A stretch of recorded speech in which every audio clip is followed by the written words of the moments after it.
Do I need to do anything with this lobby? I'm gonna go ahead and do that. And You don't have this is doing it, but I'll take care of everything on the screen. all right, tell me when. Go right ahead because you are live. Hey, welcome everybody to one of our MAP webinar series.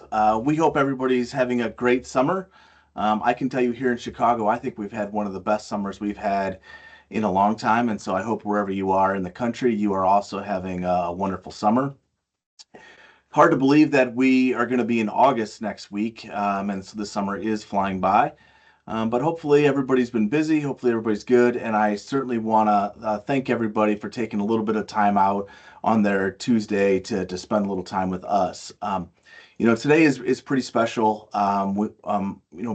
RepairPal has been a really great partner of ours this past year, and it really makes sense. Both organizations are really focused on building transparency between shops and customers, and so it only makes sense for us to put our heads together and work on some things together and figure out how we can help support each other. And so I'm really privileged and honored to have Kathleen Long from RepairPal. She is their Chief Operating Officer. And I also want to say it is Kathleen's birthday. And so we are so honored to have her spend her birthday with us and all of you. And so, first of all, Kathleen, I'm going to bring you up here and wish you happy birthday. And we're very glad to have you today. Hi, Kathleen. Hello, happy to be here, and I'm happy to be here on my birthday. In another month or so, I will have been in this industry for 10 years, and it's a long time when there's another word to describe how long you've been doing something. So a decade, and this has been really, really great for me. There's been a lot of benefits to being part of this industry, and I get to see a side of it that not everybody gets to see all the time, which is a really broad spectrum view at like what consumers are doing and what behaviors they're exhibiting and how that comes together with some of the automotive trends that we also see in the market. And I'm excited to talk about that today because hopefully I will shed a little light to some things that can really help shops. And I know all of our shops and all of the shops that are listed with AMRA are really committed to doing things right. And to also, kind of staying in front of what do the customers want?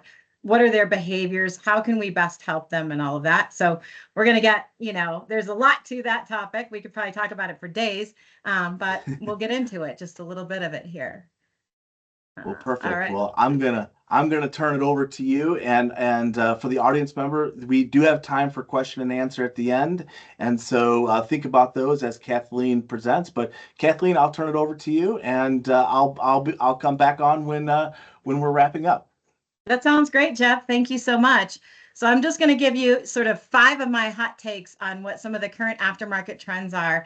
And I want to thank our friends at the Car Association for this because I did use some of the things that they recently released in their fact book as part of the basis for this.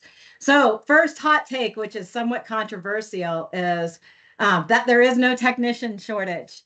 And so let's dive into what I mean by this. And that is that automotive technician employment did increase in 2023. And it's keeping up with the demand increase, which increased by about 3.5%. That demand increase is accelerating. As you probably know very well, the average age of the car on the road continues to go up. It's been going up, every year for the last 10, 15 years. So while we're seeing more new car purchases than we've seen before, we also are seeing a significant and predominant number of consumers who are holding on to their cars. And so those older cars, they need a lot of work. And so we continue to see increases in demand for technicians. So I think where the gap comes in is a few things. One, wages are on the rise. And for any shops that kind of aren't keeping up with that, it can be very, very difficult to recruit a technician.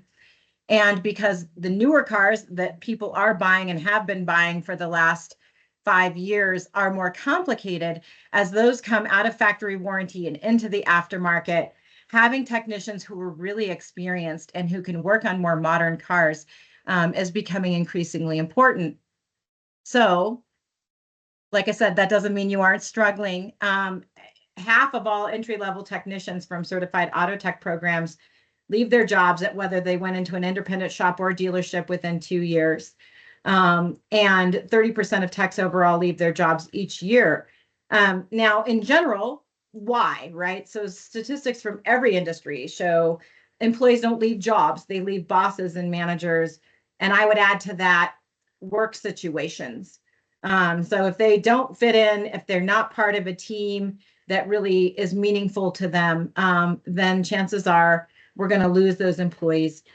As I mentioned already, paying a competitive salary is really important, and it's more difficult to afford.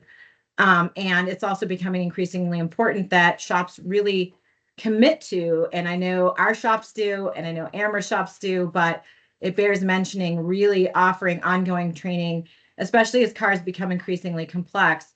And there's, of course, a few different ways of doing that. So let's dive into this a little bit. Some of the solutions that we see. This is not a comprehensive list of solutions by any means, but these are some ideas for you to really think about as you think about addressing any technician, either acquisition or retention issues that you might have in your shop.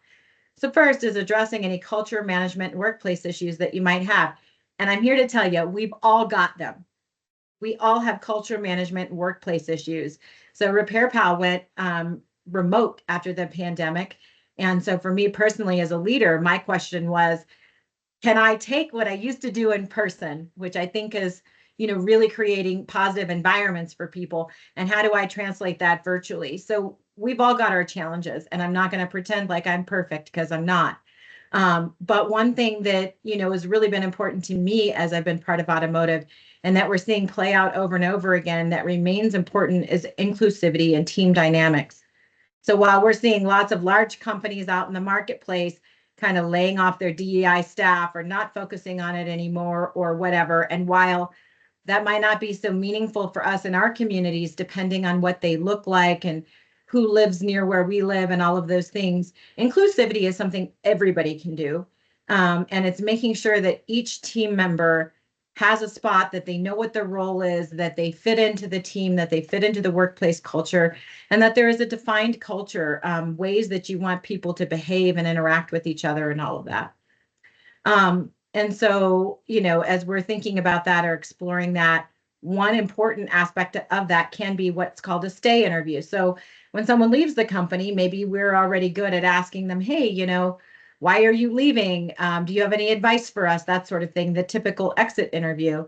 But I think more important is stay interviews and figuring out, whether that's, once a month or once a quarter, talking with each of our employees and understanding where they're at, what they want, how they're feeling, how things are working for them, and what, if anything, might cause them to leave at some point in the future, so that we got a read on, do we have any employees that are at risk of leaving? The other way of doing this is some simple pulse checks, really quick, 2 to 3 question surveys that employees are able to answer even anonymously, just to give you input on how things are going.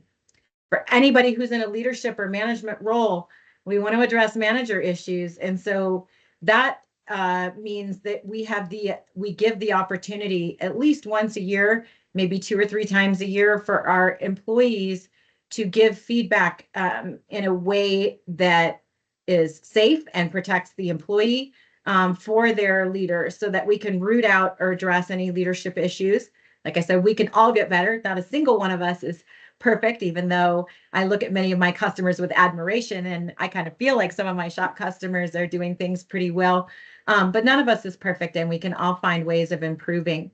And then, really thinking about your pay plan from the outside in. So taking a look at it periodically and saying, is this motivating the right behaviors? Does this align with my key metrics? How am I thinking about this as an important component? Because, of course, not a single one of us is probably doing this for free as a volunteer, right? So we all need to earn money. And is that money aligned with the things that you would really like to see in your shop? So, next, we want to allow those technicians growth opportunities, ability to use their critical thinking skills, and we want to provide them with the proper tools to do so. The nice part is that there's a lot of tools now that are out there that can help technicians to access, schematics, to help them to access, information when they're working on the car. They can give them access to training. So I encourage you to take a look at what's available out there. Many of these solutions were pretty expensive in the past. They're becoming more economical. There are more players, more competition in these spaces. And so then therefore, more opportunities. I often recommend our friends over at SciTech, for instance, for giving technicians access to lots of different pieces of information at their fingertips that they might need to solve a problem for maybe a car that they haven't seen before or a problem they haven't encountered before. It's also important for us to think about, what does an onboarding program look like for our employees? Do we have a defined one? Do we just kind of hire them and pair them up with someone and set them loose? Or are we making sure that they understand who we are as leaders, what our business stands for, how we treat customers appropriately? Do we have some kind of a defined process? Also, little tip from me to you is, if you didn't have an onboarding program and you've got a stable set of employees, it's never too late to take an employee through an onboarding program. So if you're really going to get serious about what are your business values, how do we treat customers, how do we want people to behave or operate as a team, we can take them through a modified version of that at any time. And if we didn't do it then, the second best time to really move forward on a good idea is now. So I often, people go, oh gosh, I really wish I'd done that. And so I'm always telling people, second best time to do anything in life is now. So if there's anything about this that sounds like something you might want to implement, but you haven't done it before, you can always do it now. And you can meet with your employees and say to them, hey, I know we didn't really do this, or I know we've got some team dynamics that are not the greatest, or I know we work well together already, but I think we can take this to the next level. And I'm going to be really focused on that as one of your leaders moving forward. And then, I mentioned ongoing training. I think that's super important. And there's a number of different ways of doing that. There's online solutions, there's in-person solutions, there's informal, there's mentorship programs, and thinking about, what's right for your shop. Really important, but that shows employees that you're committed to them. And it's going to pay you back, because if an employee isn't learning in the classroom or with a mentor or with one of these solutions, they're learning on the customer car, and you're paying for that already in terms of lost efficiency. So you might as well, pay that employee for a half day to go get some of that training. They'll know that you care about them and that you're invested in them. They'll also come back with some knowledge that helps them to be more efficient and effective in working on those cars. So you'll get the money back that you spent on the training in terms of the efficiency of the employee in the future. Career pathing and levels, thinking about, if you've got technicians, are you leveling them? Are you giving them the opportunity to step up and be, a level above? Have you assigned them levels and pay rates that sort of correspond? Do they have titles that are meaningful? Is there a career path that they can move forward toward? And what does that mean for them? And then thinking through your values and marketing. So whatever your values are in your business should infiltrate and absolutely take over your physical space. It should be obvious to your employees. It should be obvious to your customers or anybody who walks into your business what your business values are, because you've literally posted them somewhere. And that your digital space, whether that's Facebook or your website or wherever you might exist online, that those places also reflect who you are as a company, and the values that you have and the behaviors that you expect from your staff, and the ways in which they're going to treat and engage with your customers. So those are all great solutions. And once you start doing that, and I know I've talked a little bit more about retention here than acquisition, but once you're retaining your great employees, it becomes so much easier to then advertise for or acquire that next employee, because you'll be able to describe to them how you're going to bring them on board, how their pay aligns with the things that you expect as a business. Your business is already going to reflect that. And you're going to be a destination that people want to work, and a really attractive place. So A lot of the great technicians out there, the really talented folks, are competing for jobs at the best places to work. And so you want to be one of those places, so that the hiring problem doesn't hit you as hard. And again, at a 10,000-foot view, cars are getting turned out on time. We don't have super big delays as long as we've got parts availability and things like that. So at a macro view, it really looks like we don't have a technician problem.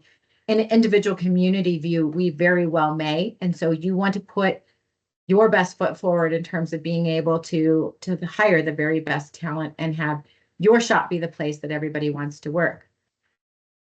So next, customer loyalty is down, unfortunately. Customers are becoming less loyal and more sensitive to market and pricing shifts.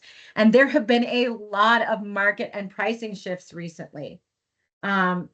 So, we're in the greatest period of price inflation in auto repair since 1974. This is occurring in both labor rates and parts pricing. At the same time, I mentioned this before, the average age of the car on the road continues to rise, while at the same time, new car purchases are up. So you're going to have this blend of like really old cars with major problems that you're working on, as well as new cars that are hitting the aftermarket. And so that blend is going to make it challenging for you as a shop, because of course you've got to be able to solve these problems on these older cars and do it in a budget friendly way for people who just, want to hold on to that car forever. And you're also going to need the expertise and the skill to work on and turn around that new car in a quality way. Those newer cars have got a problem in terms of customer loyalty, which is they have fewer maintenance intervals, and in some cases, longer factory warranties. So it takes them longer to get into the aftermarket. And then even if that customer is on top of their maintenance, which is something that we're going to talk about here in a little bit, is that many people are not, that presents a loyalty problem. When you see someone less, the net result of that is that they're just slightly less loyal because they're not as bonded to you. They don't see you as often. And right now, consumers are also feeling increasingly negative about the economy. It's an election year, and that always just brings about uncertainty because none of us knows what's about to happen. And so consumers are looking for ways to save money and increase convenience. So what do you want to do? And this is, courtesy of our friends at the Auto Care Association. Again, make the most of every interactions. So when they surveyed consumers, did the service provider perform a multi-point inspection? So almost 80% of the time, the answer was yes. That is so good for the aftermarket that we have made this transition. But did the multi-point inspection results include a photo or video details?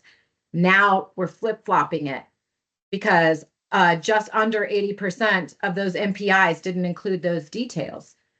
And so this is a big area where we can improve, because if you look at these other charts, where the service advisor, recommended additional work and the customer accepted it, we see much higher that the customer accepted it with an MPI or a video provided. And so, we really want to increase those odds of satisfaction, but then here's where we see the biggest result is in the satisfaction. So the overall service satisfaction is so much higher with an MPI, and it's so much higher with a photo or video provided. So you're giving your advisors or your service managers better ability to sell the service, which gives them more confidence and more satisfaction as employees. So getting back to that retention and the tools that you offer. One of the tools you can think about offering are those that create great customer interactions, like photo, video, MPI tools. And the photo video ones are not that much more expensive than the ones without. And so again, there are a lot of companies, there's competition in this space, and it's getting more and more affordable to be able to put these tools in your employees' hands to sell more work. And the great news is that, not only are the customers doing the work, but we know that with a photo video MPI, that the ARO on those interactions is insane. So rather than being, at the $400 or $500 level, which is what you're able to sell, generally speaking, without an MPI, with an MPI, you're going to be up in the $1,200 range. With photos and video, that skyrockets to about $2,700. So that is where you get them to do all of the work. So maybe you're seeing them less often. They don't want to go into the shop as often, and that's okay. But you're getting them to do a vast majority of the work that you're recommending, even the yellow items during that interaction. And then here, why are people choosing shops? So, price is not number one on this list. A good prior experience is number one. And a convenient location and convenience in general is number two.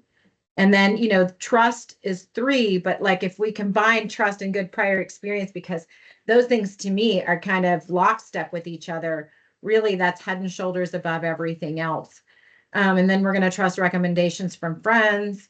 And then we get into low prices, right? And a lot of these actually, when we look at them, loyalty to a particular store shop, how did that loyalty happen? Well, the loyalty happened because of the good prior experience, the convenient location, the trust, right? So all these things start to really bundle together. And so if we're not focused on customer service, we need to be. If we're not measuring customer service, we need to be. If we're not attentive to when customers are having a bad experience and learning from that, even for unreasonable consumers. And look, I deal with consumers every single day. I know they're unreasonable, right? But the question is, how can I make the most of this interaction, or what is there for me to learn, even if this isn't a customer that I ever want to see in my shop again?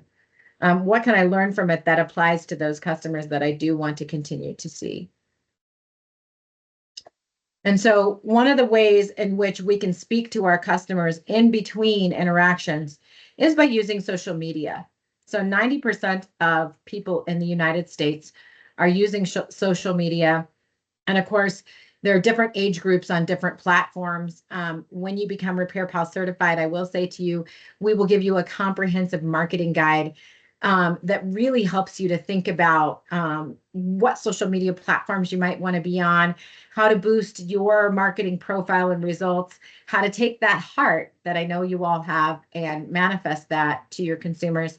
But if you are thinking about what are ways I can create value with my customers or potential customers, because this serves double duty when you're on social media in between, think about creating those strong visuals, having short, engaging captions, including some relevant hashtags, and then just a regular cadence of posting and thinking about those stories that really engage people, right? So you've got a great review or a great customer interaction.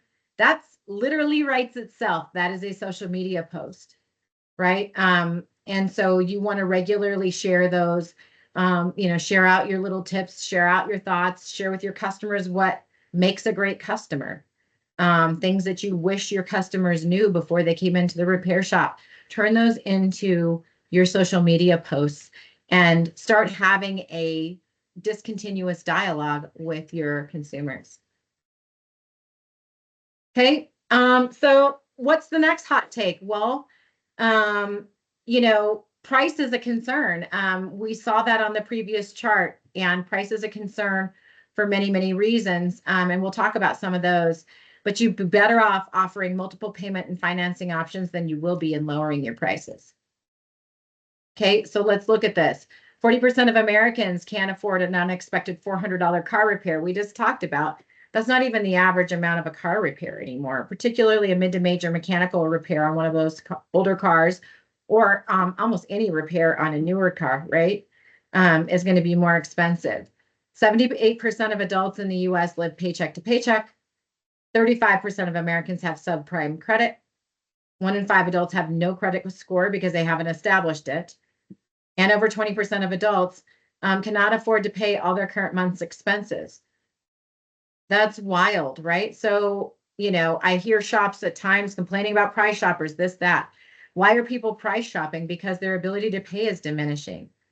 When financing options are provided, the average repair order is about $2,300, which is about triple the national average for mid to major mechanical repairs. And so customers will get the work done when they can afford to pay for it.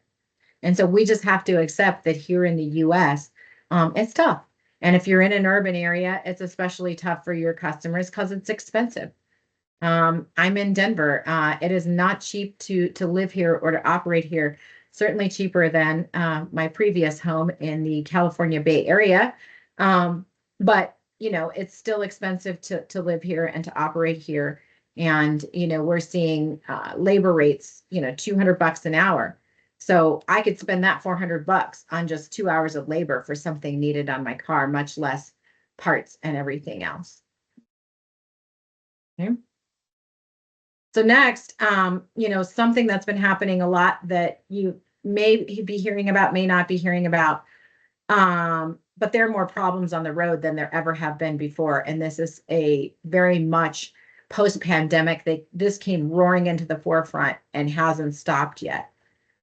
So we are seeing car insurance rates skyrocket. So again, to the affordability point, it's more expensive to own a car now because registration costs are up, car insurance rates are up, as well as repairs being up. So all of that combines to create increasing financial pressure on your consumer. But why are the car insurance rates going up so much? That's because the increases in claims are well above previous years, and they continue to accelerate faster than they have in previous years. Part of that is, yes, our riskier driving behaviors. Texting, drinking, marijuana is a real problem as it's being legalized in many places in the US. It's certainly fine, but it's not fine if you smoke and drive. The other thing that's happening is that customers are becoming over-reliant on some of those car safety features. Additionally, as you know, we've been experiencing more extreme weather. It is hotter on the road.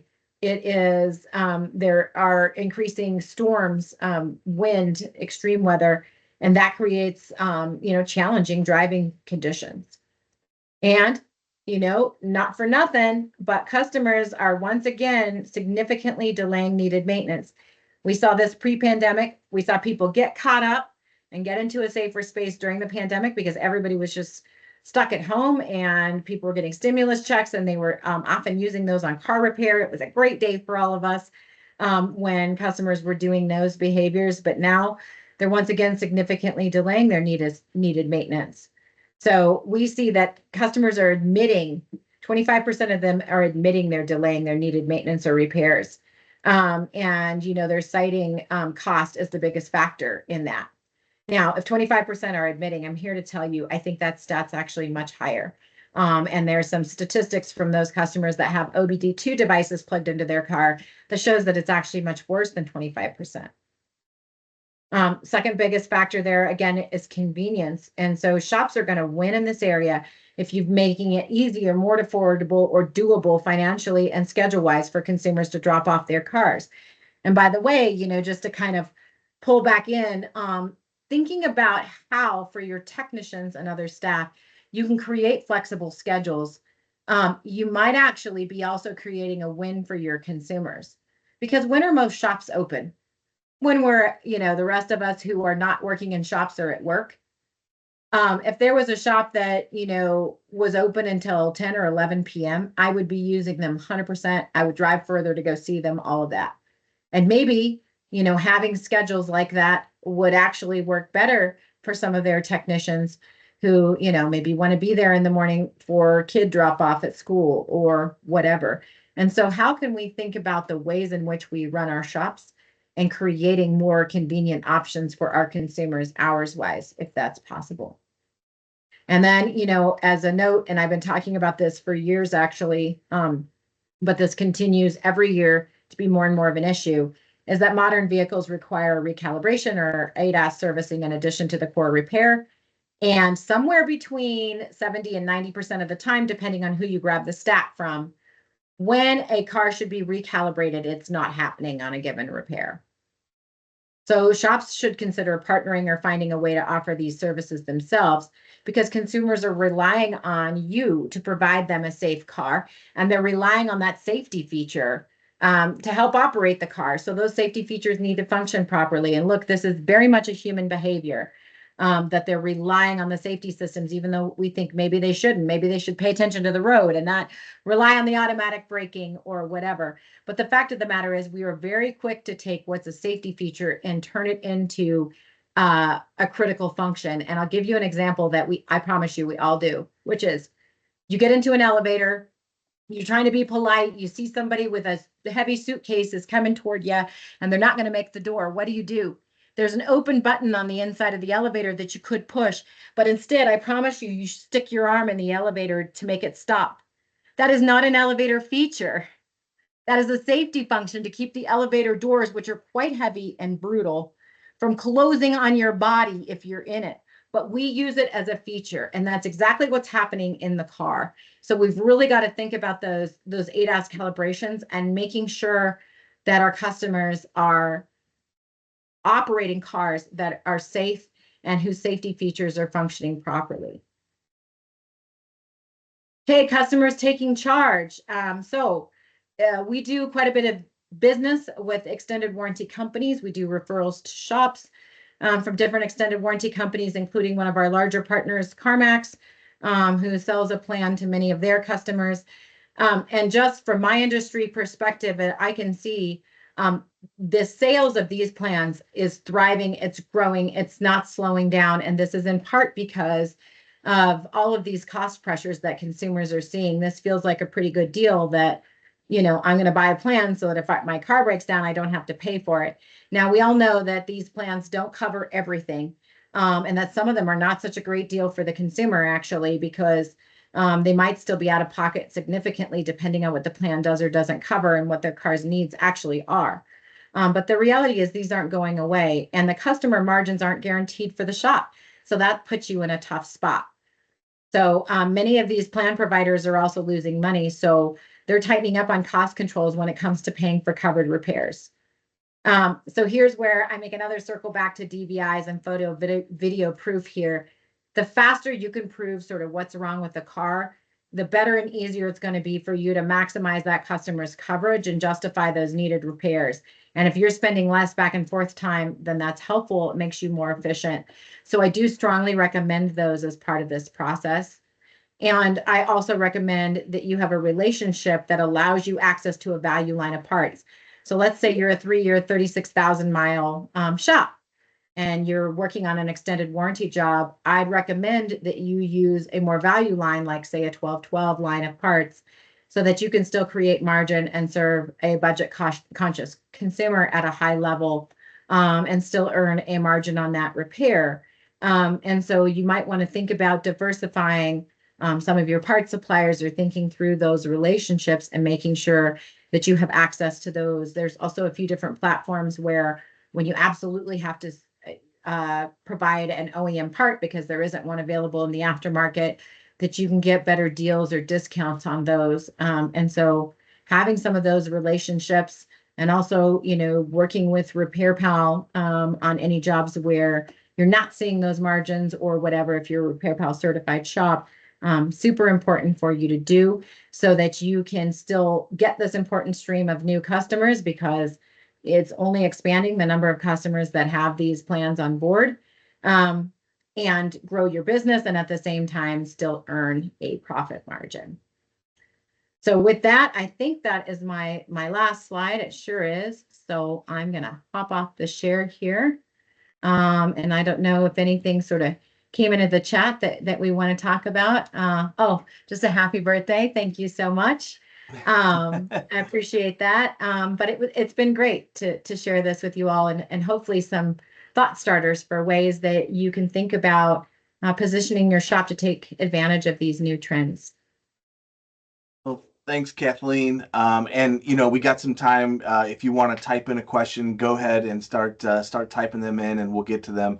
But great job on the presentation. There were so many things that you had said that really resonates with me personally, and also with AMRA. And when you were talking about the technicians, half of them leaving within their first 2 years. This was a project that I had worked on a few years ago, and one of the things that we had learned is if we could get a technician to that 1-year anniversary, then their retention rate was much higher than their retention rate over 10 years was much higher. And so we really focused on doing a lot of the things that you had talked about with training and mentorship, onboarding, making sure they feel comfortable, they feel welcomed. But we see a lot of things now about tool programs and other things to just help a technician do their job better, so that when they do their job better, they're happier and they get to that 1 year. And so anybody that has a shop, again, we totally agree that that's something you really need to focus on, are those that first year or two of employment of those technicians. And I think if you focus on them, you will see your retention of those technicians really, really go up. So that was really that really hit home for me. And also, something that I hadn't really thought about until you mentioned it was a stay interview. And oftentimes we learn about what we can do better after that a good employee is gone. And so taking some time to better understand what you can do for your employees while they're still there. We often hear about statistics of what it costs to replace an employee, the downtime, so on and so forth. And so keeping your technicians is much easier and less expensive than recruiting new technicians. And so, yeah, keeping your finger on the pulse of what's happening, how you can run a better organization, a better shop to make them happy and make them want to stay is critical. So that was the other thing that really resonated with me.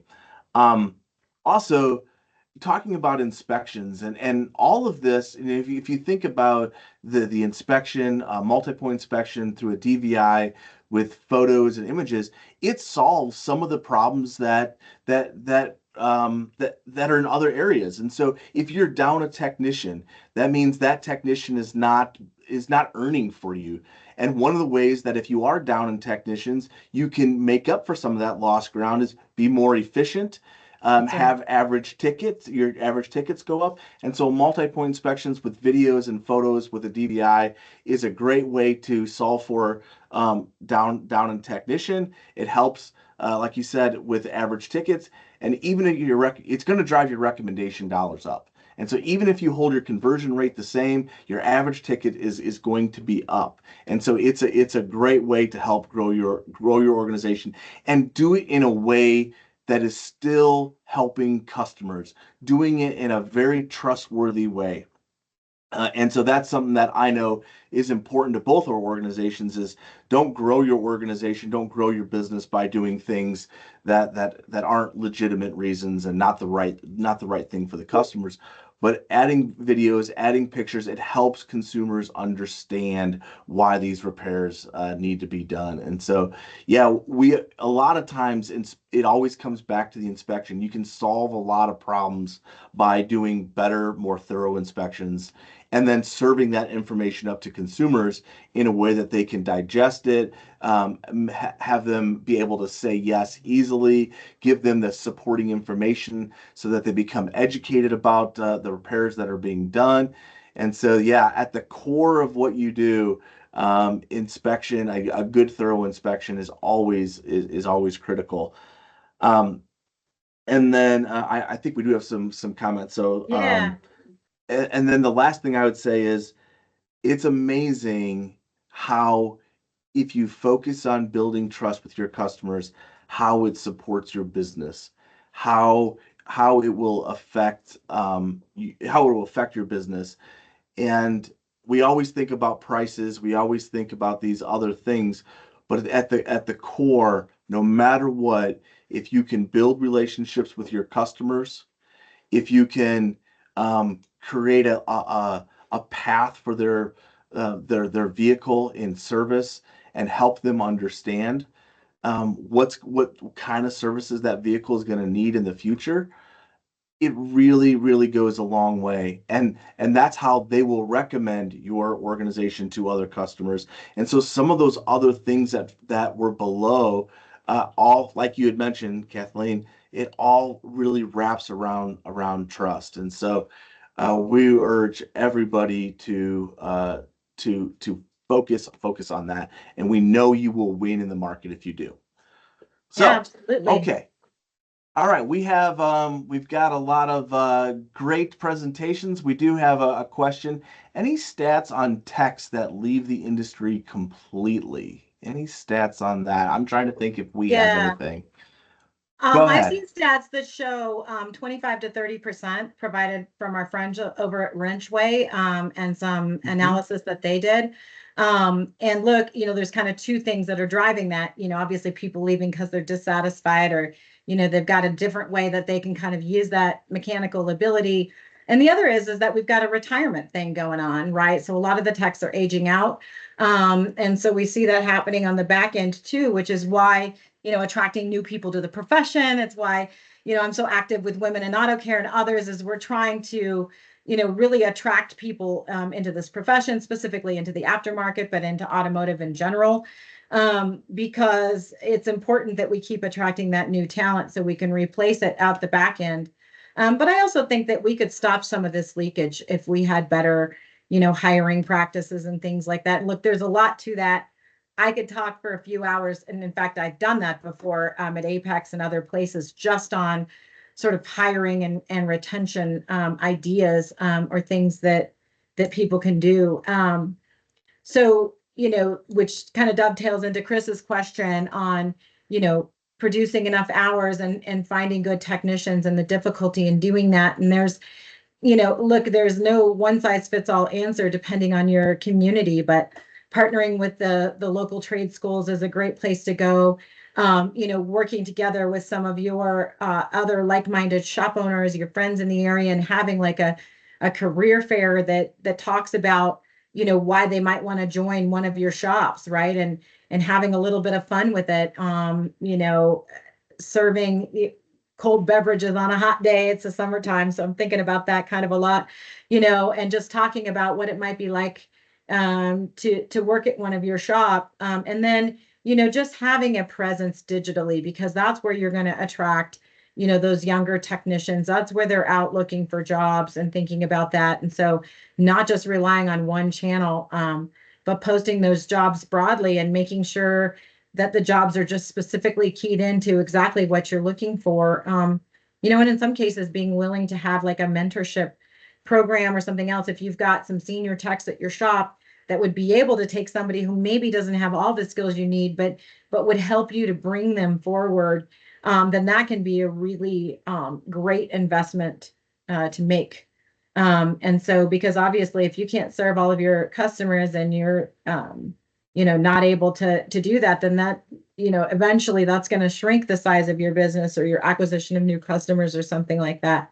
And so we've absolutely got to solve that problem, and you have to demonstrate, that you're a great place to work and that you're the destination for these folks, so that, you're taking them out of those, out of those dealerships or other places that are nearby, right? So, and we have that opportunity to be competitive when it comes to the way that we treat employees and the way they feel about working in the shop. Sometimes that's just not as visible because, and I really admire shop owners for this, but there's so many different things that they have to think about, when running the shop. And so this feels like sort of just another thing, right? That we're loading onto the plate. And I hear that. But it's absolutely imperative to have that digital presence and some of those partnerships and relationships with the training organizations. And then my And thoughts on techs that work temporary assignments. Look, that could be good too. It gives you an opportunity to sort of try them out, and then sometimes there's an option to convert them to full time. It certainly is helpful if you have one of those shops where you've got that, peak times, and then where you have, lower times. It really helps to level out those peaks a little bit for you in the shop. So I've seen shops use those with great success. I've also seen them struggle a little bit. And if you've got kind of a defined onboarding program, I would encourage you to take temp workers through that same thing, so that they're operating and functioning as part of your team while they're with you. That would be my suggestion there to making that work better. yeah, I think those are all great suggestions. And even on the temporary assignments, also think about that if you do have an aging workforce within your shop. That if you have someone thinking about retiring, get in front of that, and maybe there's some opportunity to have that person do things part time to lessen the burden to ramp up a new technician. So I agree with you, Kathleen. I think there's more you can do with on a temporary basis, on a part-time basis. Just understanding what options are in front of you, what agencies are around you. But yeah, it is one of those things you can in some cases you can try it before you buy it, and I think that could be a good fit. Make sure they fit into your culture. Make sure that they have the work ethic that you're looking for. So yeah, I think it's an interesting path. Yeah, I mean, and you So mentioned tool programs. I mean, that's another great mm, suggestion, Jeff, that plays into all of this because a lot of the technicians, I score scholarship applications as part of the work that I do through some of the organizations that I belong to. And it's inspiring, but it's also heart-wrenching to read these because it's sort of like getting sick for a week can throw somebody off their entire life path because they are so hand to mouth where they're trying to go through school and all that. And this is one of the few professions where once you graduate, you've got all this great knowledge, you've done all these things, you're ready to work. You have to then go out and make this huge investment in tools. And that's one of the reasons why the Auto Care Association of Women in Auto Care, we sponsor tool scholarships because we're trying to help people, really be well equipped to go find that job and to stay in the industry and all of those kinds of things. But that is another investment that shops can think about making, in their employees is giving that helping hand to getting those younger folks, into the shop and into your mentorship program, and all of that. And that makes you a really attractive place to work if you have a supplemental or, kind of starter tool program in your shop. And there's different resources for you around that as well, scholarship programs and things like that can help out some of these folks. But at the end of the day, if you can, that's something definitely to think about. It's going to make you a destination because this is one of the few professions where that's just not widely done. I've never showed up anywhere where I had to have my own computer or any of that. I've always had all right. that provided for me. Even the mouse that I'm sitting here clicking around with all day is provided by my company, and goodness knows I could afford that. But yeah, this is one of the few professions where we do that to folks, and then we wonder why people don't want to join the industry. It's because we make it tough to. So how Yeah, can we make that easier? yeah, I totally agree. All right, I think that's it for questions. I think that's all that I see.